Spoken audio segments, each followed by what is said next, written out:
तर पहा आपला लेसन काय आहे, factorisation of algebraic expression. Factorisation म्हणजे काय, बेजिक राशींचे अवयव पाडा. फॅक्टरायझेशन म्हणजे अवयव पाडणे. ठीक आहे, त्यामध्ये आपल्याला प्रॅक्टिस सेट काय शिकायचं आहे, 6.1. तर पहा क्वेश्चन फर्स्ट काय, फॅक्टराइज. फॅक्टराइजचा अर्थ काय आहे, अवयव पाडा. फर्स्ट क्वेश्चन आहे x² + 9x + 18. आता याचं काय करायचे, आपल्याला अवयव पाडायचे. ठीक आहे, म्हणजे फॅक्टरायझेशन करायचे. तर आता पहा अवयव कसे पाडायचे. इथं काय 18 आहे आणि हे x आहे. x च्या पुढे काय आहे का, नाही, पण तिथं काय असतो, 1 असतो, 1.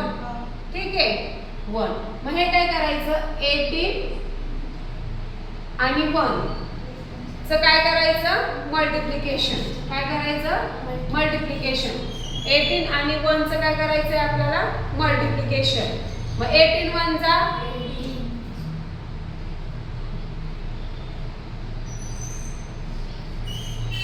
आता 18 चे असे फॅक्टर पाडायचे आपल्याला.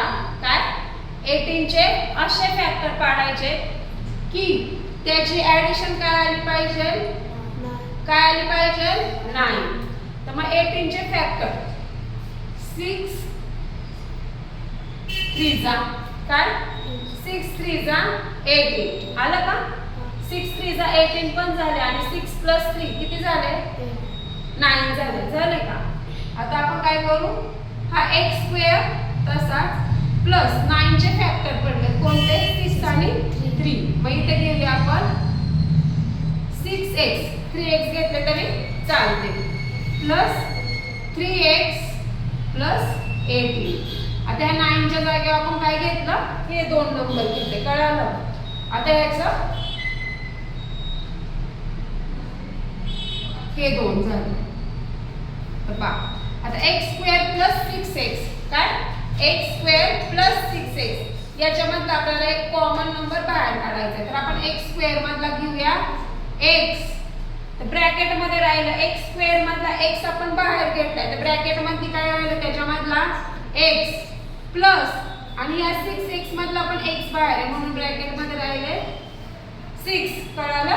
आता हे प्लस तसेच्या तसे ह्या दोघांमधला 3x मधला आपण 3 बाहेर घेऊ, ब्रॅकेट मध्ये राहिला x प्लस आता इथं 3 बाहेर घेतल्यामुळे 18 चे फॅक्टर म्हणजे 18 ला डिवाइड बाय होईल ना. किती, 18 ला जर 3 ने डिवाइड केलं तर किती होतात, 18 ला जर 3 ने डिवाइड केलं तर किती राहतात, 6. इथे किती राहणार आहे, 6. तर पहा x + 6 x + 6 ते एकदाच घ्यायचे, x + 6 आणि दुसऱ्या ब्रॅकेट मध्ये काय आलं, हा x आणि +3.